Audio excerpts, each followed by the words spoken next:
Hello, welcome to another day in the arena. It is me, it's CGB, back for another week of Magic. Gonna throw a little change up this time. If you watched my last video, we were talking a bit about the ladder, the rankings, and decks that are competitive. So what I'm going to do is I'm going to make a little video this week. I'm going to try to make a video for each of the decks that I feel are very competitive. If you really want to climb the ladder, if you really want to rank up, if you want to give yourself the best chance in competitive constructed, the decks I'm going to talk about. And eventually we might get into competitive constructed and sideboarding guides. I'm taking my time with that. It's not a high priority for me. I've been playing duels for the last, how many years now? 4 or 5 years. So it's not that I am sideboard phobic or that I dislike sideboards or anything like that. It's mainly that I'm kind of out of practice, and I think I've just developed a fondness for the fast pace and the quickly jumping from one game into another with a different opponent as opposed to the sideboard grind. But I'm sure I'll get into that eventually, just to let all you know who are asking for that. But we're going to go over the decks that are probably the most competitive and popular. That's going to be the goal for this week anyway. And I'm going to start with Red Aggro. So if I'm going to play Red Aggro on ladder, the main things I have to think about are other red aggro decks and control decks. Now, these things pull the format in completely opposite directions. One concession I can make to control is not to run Abrade, but instead to run Lightning Strike and Shock, which can always go to the dome. And the other concession that I can make to go against red is to run 4 Rekindling Phoenix, which is a very, very good card in the mirror. So between those two concessions, there isn't too much else to talk about in red. Hazoret is still amazingly good. People have been trimming Ahn-Crop Crasher, and I see the reason for it, but I think in this format, I feel like not enough people are prepared for Ahn-Crop Crasher as often as they should be, and I do want to keep playing it. I find it interesting that the red-black deck often splashes for unlicensed disintegration, when Ahn-Crop Crasher is almost just as good as an unlicensed disintegration with an artifact on the battlefield in the late game. For 3 mana, easier to cast, which is 1 red and 2 other, you basically take out their best blocker and deal an additional 3 damage to them. It's very much like unlicensed disintegration, plus it can stay on the battlefield and provide more damage. Against control, it's better, I would say, than unlicensed disintegration. Goblin Chainwhirler, he's just, it's a Chainwhirler world. We're just living in it. He has the format by the you-know-whats. I think you see him there swinging around. And he keeps those token decks from happening. Soul-Scar Mage is the BFF of Goblin Chainwhirler, putting -1/-1 counters on all the creatures. I like 3 because I want to draw 1, but I rarely, if ever, want to draw 2. I just want to have the 1, and then hopefully Chainwhirler backs it up. Soul-Scar Mage is not very good in a deck with only 8 spells without a Chainwhirler, so I would much rather draw Chainwhirler without Soul-Scar Mage than Soul-Scar Mage without Chainwhirler. You could also justify going down to 2, but the first card I would add is a 3rd Kari Zev, and more legendaries I think gets a little risky. This card is great though. And Earthshaker Khenra and Bomat Courier. So we have to watch out for our opponents, Goblin Chainwhirlers, a bit. We got to play our Earthshakers and our Bomats a little carefully, but I still think they belong in there. They're very good against control for getting that quick damage in, just setting the opponent way behind. All right, I'm going to talk quickly about some observations. Competitive constructed seems to stay very spiky. The ladder itself, ranked constructed, ladder constructed it's now called. This is very spiky where I'm at. Of course, I've done it to myself. It is a diamond ranking that I got from playing a lot of Magic, but it is extremely spiky. You only really play against blue-white control and red. At one point, I played against red 15 times in a row. That was this weekend. I stopped keeping track. I put the notepad aside, and it was making me too so I just set it aside, and I decided I wasn't going to track for a while and try to play for fun. Now the good news is I have some decks that are good against red. This is one of them, but we'll get to that someday. But yeah, just a lot of red, and the only real thing that shakes it up is a bit of control. I think I've seen like 3 green-black decks. I think that's the only other thing I've seen at this rank. Maybe it's the time I play, maybe it's my bad luck. Small sample size, blah, yada yada. However, I will say that so far my refuge has been quick constructed. When I play in quick constructed, I play against all kinds of decks. We go back to Ixalan, and I've played against, I think I played against 3 dinosaur decks and a merfolk deck yesterday. Vampires, knights, paradoxical outcome, all kinds of things in the best of 1 quick constructed. So if you're looking to get some brewing on, and we might do that in the near future, so far the refuge I have found from the spikes has been quick constructed, and that may change, but if I am going to brew it something spicy and new, that's probably where we'll try it out, because right now that's where I seem to actually see variety. For today, we're trying to show you how to rank up that ladder, so we're going to grab our deck of the day and play on ladder. Get ready for some red mirrors or some control flourishes.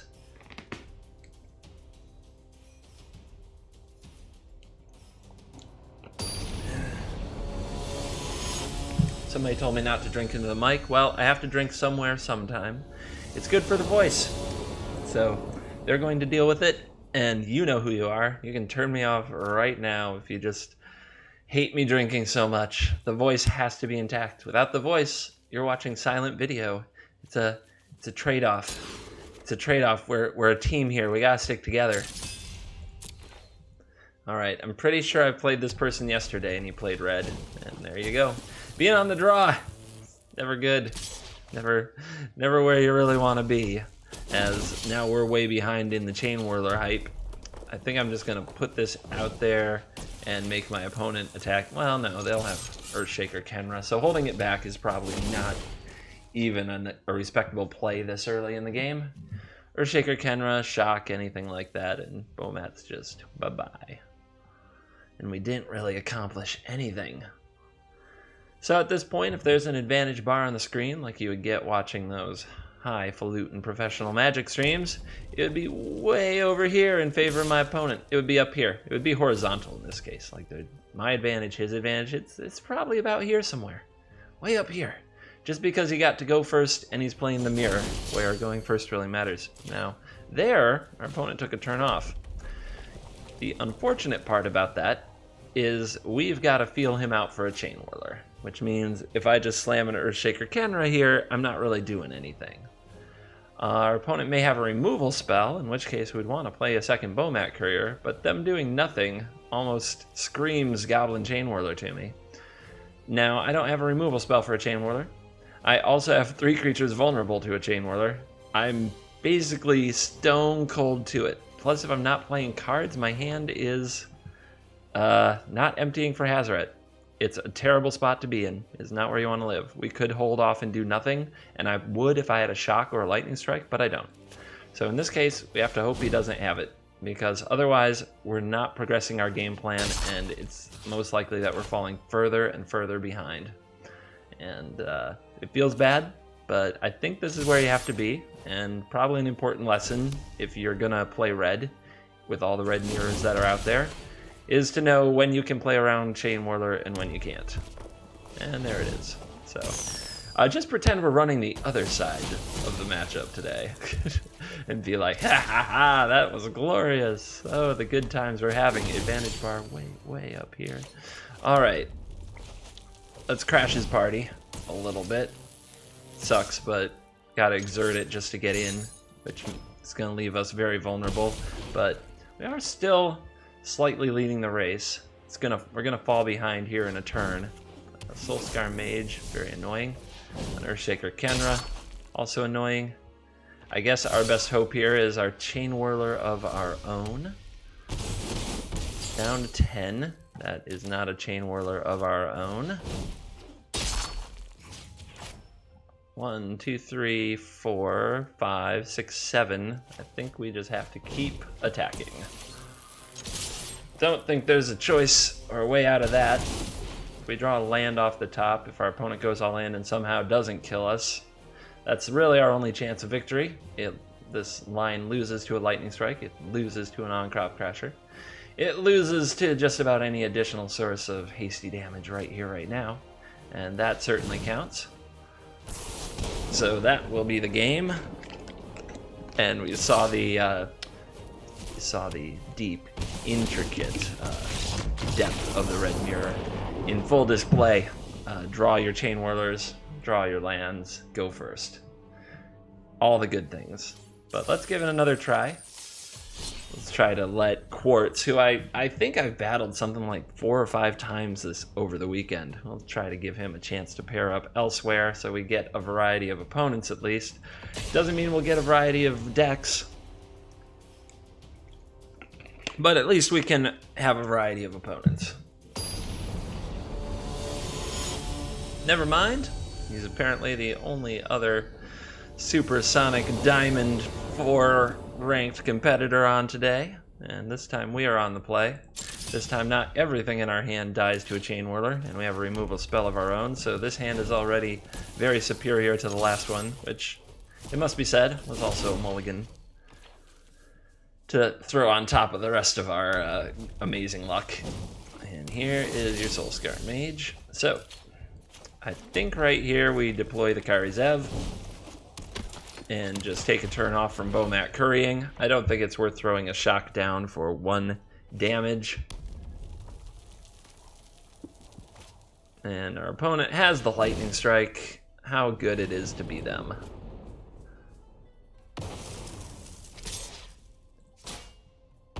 Hopefully our Rekindling Phoenix will be ready to play ball today. Let's go ahead and deploy our own Soul-Scar Mage, hold our shocks open.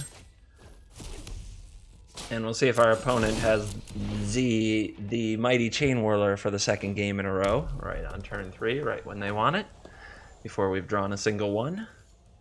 I'm not sure. Depending on the outcome of this turn, advantage bar, probably right smack in the middle. Our opponent's got more cards. We both got mediocre board presence.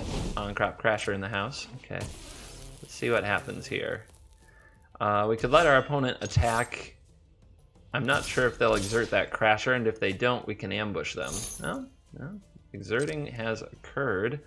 So since we can't block, we'll go ahead and just kill this Crasher before we... Actually? Interesting spot. I could just take this damage. That thing's going to exert. It's not like I'm in a huge rush. I'm going to take this damage. And it feels weird, but my removal spells are pretty valuable. Not only that, I get more damage in with them by waiting. Let me go ahead and take out his mage. Damage for damage here.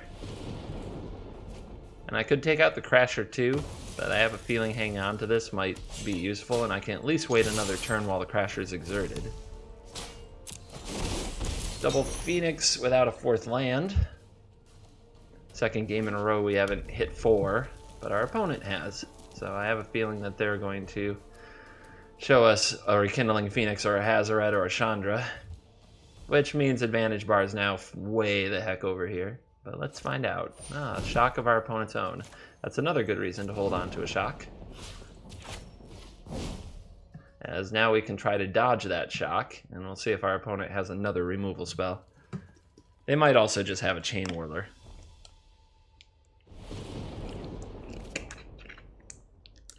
Which would be sad, but is very possible.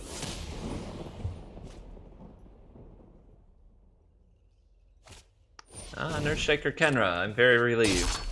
That is not the scariest thing, especially in this particular spot, although it does erase the 2 creatures we have. We certainly need a... yes, you will do.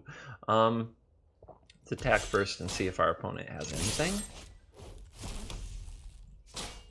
And I don't think we can slow roll this Chainwhirler. I think we just want to get it done. We certainly can't anticipate our Soul-Scar Mage living forever, or that we'll always have a creature to kill, as the entire meta is Chainwhirler phobic. Our opponent's saving like their lightning strikes and burn spells for the biggest things they can hit, which is wise enough. And they're 1 land away from bringing this back. But now the Phoenix crew is going to come online. And that, I think, puts us firmly ahead.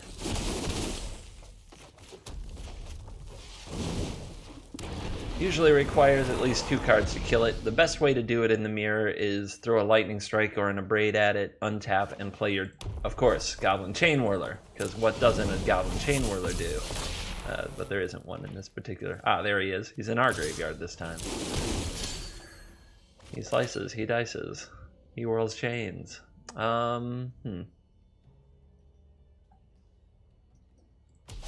Just thinking of playing around Ahn-Crop Crasher, which would get us to 1, but if his last card is also a Shock or a Lightning Strike, it would get us dead. So I think we want to do this.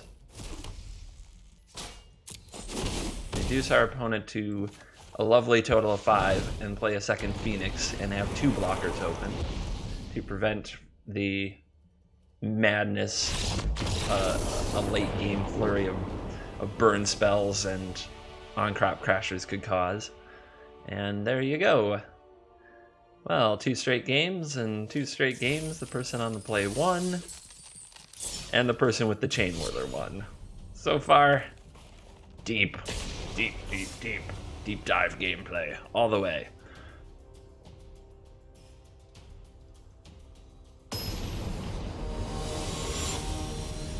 So on Twitch, I'll be, let's see, I'll be, as usual, recording. I'll be live later today. I'm going to try, I'm making lists of things to talk about, to try to cover over there, as I usually just talk about Magic, but sometimes when Magic gets tedious, you need a fallback plan, and there's a lot of stuff going on. So I'll be talking about the weekend of Magic that happened on Twitch that I've been rewatching some of. If anybody saw, they took beta booster packs, and they opened them and drafted them on the Magic stream. It was at about 9 or 10 o'clock at night, Eastern US time. It was something to watch. If you want to see a Twitch chat lose their mind, that is a good way to do it. So we'll talk about that a bit on stream later today. That was really neat. I'm sure that Magic is going to put it on their own YouTube channel. You see the Chainwhirler gets taken. Rekindling Phoenix, fine. Ahn-Crop Crasher, fine. Chainwhirler, down. All right. Other than that, I watched Money in the Bank last night. Last night was both Father's Day and my wife's birthday. We had a very good time. And WWE Money in the Bank. Very exciting show. All right. Yeah, I'll offer a trade. My curve is not great. I do not have a 2-drop, and I do not have a removal. And this is probably why most of the red decks run a few Abrades on top of the Lightning Strikes and the Shocks. I certainly get that. Hey, we're against some kind of a black deck. That's interesting. That's different. Hallelujah. And let's send in the clowns and see if our opponent wants to pay to draw cards. It looks like they do. Glint Sleeve Siphoner, interesting card.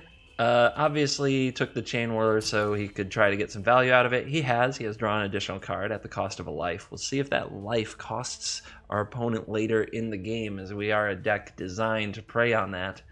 I keep thinking, when they play a Siphoner, it's unlikely you'll see a Golden Demise or a Yahenni's Expertise, so probably the best card we're going to have to deal with is Vraska's Contempt. And Liliana Death's Majesty is an unusually obnoxious card when it starts churning out zombies every turn. The red deck actually has a pretty hard time dealing with a free 2/2 every turn. Okay, well, my opponent has blown my mind. So this is curious.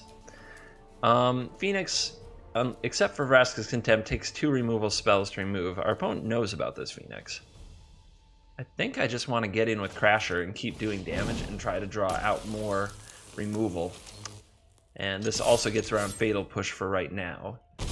You have to assume Fatal Push is in our opponent's black decks now, and we haven't given him a great target for it. I would also resist using it on Soul-Scar Mage. But Kari here, Kari will get shoved in no time. And there is a Cabal Stronghold. So let's see if we can draw out the Fatal Push with an Earthshaker Khenra. As that getting pushed doesn't upset me very much, since it can come back when we get that many lands. We also might finally see a Vraska's Contempt. There's the Fatal Push. 3 cards for our opponent. 1 threat on the board, 3 cards for us. So this also plays around a Golden Demise, so let's launch Kari and no Fatal Push. What does all the mana do? There's just so much. What do you do with it? What will you do to me? I mean, if you torment me for 5, okay. Boom. Boom. 3, 4, and I will discard you so that my Hazoret can be lethal. No. That way, no matter what I drew, Hazoret would be able to attack, and that's how the game ends. So, don't forget to use your opponent's Torment of Hailfire to your advantage when trying to get your Hazoret hasty.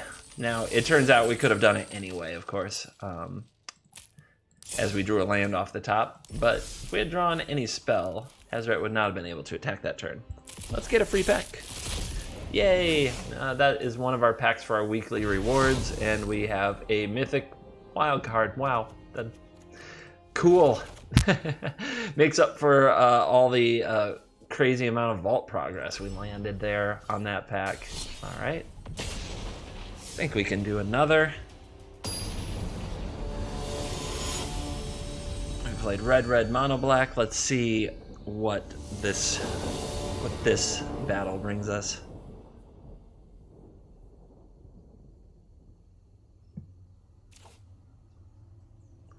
I just have to draw land, and we are on the draw, and we run 24 lands. So there's 22 lands in the deck. There's 53 cards. We get 1, 2, 3 draw steps. 1 out of 3. We're going to get there really close to half the time, a little bit less than half. So I guess I'm going to rely on the fact that most of our deck is 2 drops and 1 drops to kind of play with this hand. But we'll keep it. It does have the removal spell on the draw, which is always something I'm looking for. And now that I see the island, I'm concerned that it might be very slow. This red deck doesn't always have to be as fast as most red decks, but against control, you can stumble your way right out of the game. And our opponent with 3 blue mana and a Champion of Wits.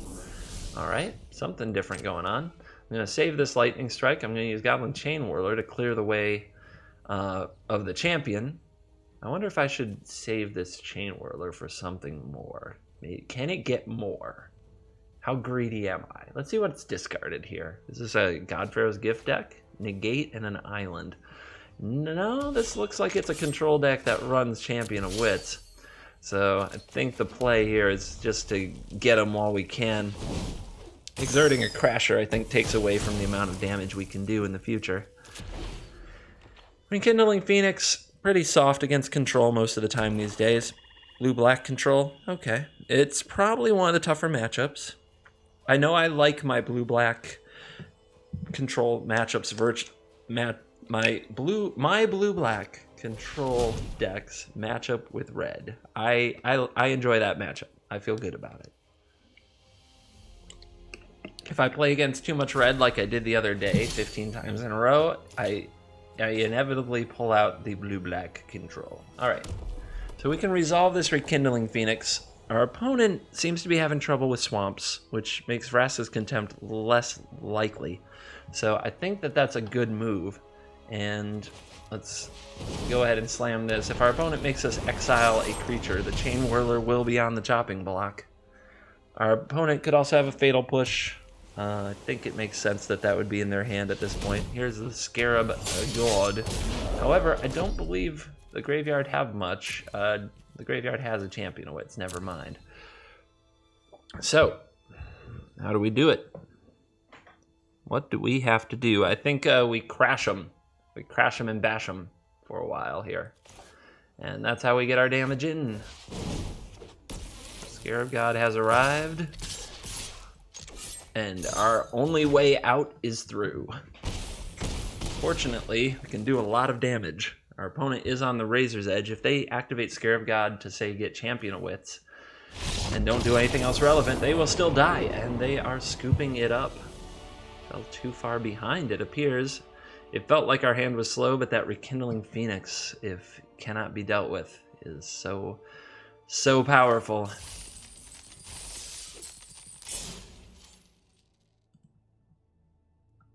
So, let's see, one spell left for a quest.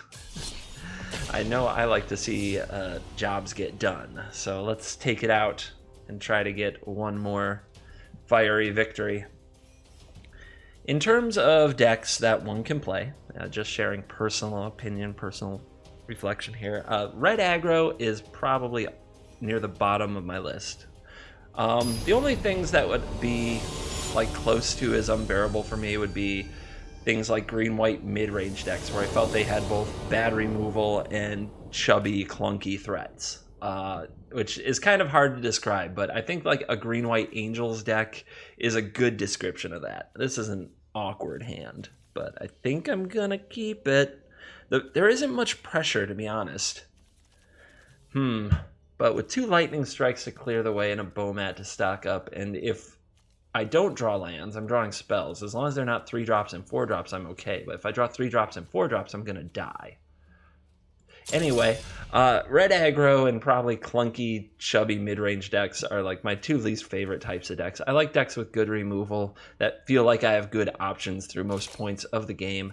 So this is not my favorite way to play, and people who follow me on Twitch absolutely know I get very annoyed playing against and with too much red. However, part of the series this week, just trying to show you the decks that I feel are the most competitive right now. If you want to sound off in the comments about what you feel is competitive in the diamond tier ladder, especially anything that I am not, I guess, taking seriously enough or not thinking of, I would love to know. I would love to know. Give me more ideas of what to put in the channel and what videos to play. We'll also still, probably after this week, or maybe I'll find a way to mix it up, do a little both worlds, but I'm sure that we'll still do some brews and some interesting builds. And here is our red Drago staring match. Interesting. But yeah, I'm not done with goofy ramp decks or anything of that nature. I just had to find a place to play them. I think Quick Constructed is the place right now. Like I said at the beginning of the stream, if you want to try something, do best of 1 Quick Constructed. It's where I've been running into all kinds of ranks into all kinds of brews. So PNLR comes down, our opponent gets a Thopter, but I'm not letting that legend sit out there on the battlefield. And now, let's start throwing the Pheeni at them and see if they can deal with these.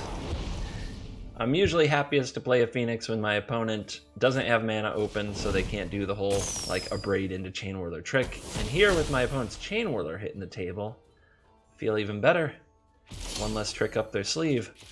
It also tells us about their hand a little, that they have some 3-drops and probably several 4-drops. They felt like they had to play this Chainwhirler. If they had another Pia, they would have played that. So I'm guessing that there's Hazorets and Phoenixes of our opponent's own, possibly Chandra, possibly Glorybringer, hanging out in this hand. So while they're stumbling on mana, we got to get ahead. Advantage bar is way over here. We're also, though, not interested in blocking this Chainwhirler, as our opponent could go Chainwhirler into Chainwhirler. If we blocked this, it would kill our 0-1 token. Our 0-1 token would be dead. It tells us a lot whether our opponent chooses to attack, though. Really, they have nothing to lose, and they absolutely should attack. This is a position where, even if you have nothing, you should attack, because I may not block out of fear of losing my Phoenix. So it's a perfect bluff attack moment. And if... Oh, okay, so yeah, the line I definitely would have taken is to attack with the Chainwhirler. I block first strike damage, but now that it is after my opponent played their Chainwhirler, I can make this block almost fearlessly, as the only thing I'm worried about here is a land and a shock, and I don't think I'm going to see that. So, opponent, a little off-sequencing. What you do, attack with Chainwhirler first, follow into Chainwhirler either way, I suppose. All right.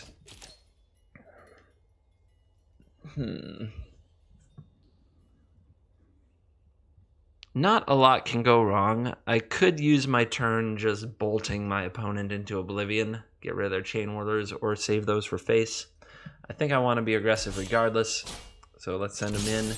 I'm anticipating a block with a Thopter token here. Yep. So can't get quite in that super lethal range, but we could throw down a Hazoret. Next turn, we play this mountain. So if we draw a land off the top and have 2 bolts, we can go for the lethals. Or we could just save the lightning strikes and use the hasty Hazoret.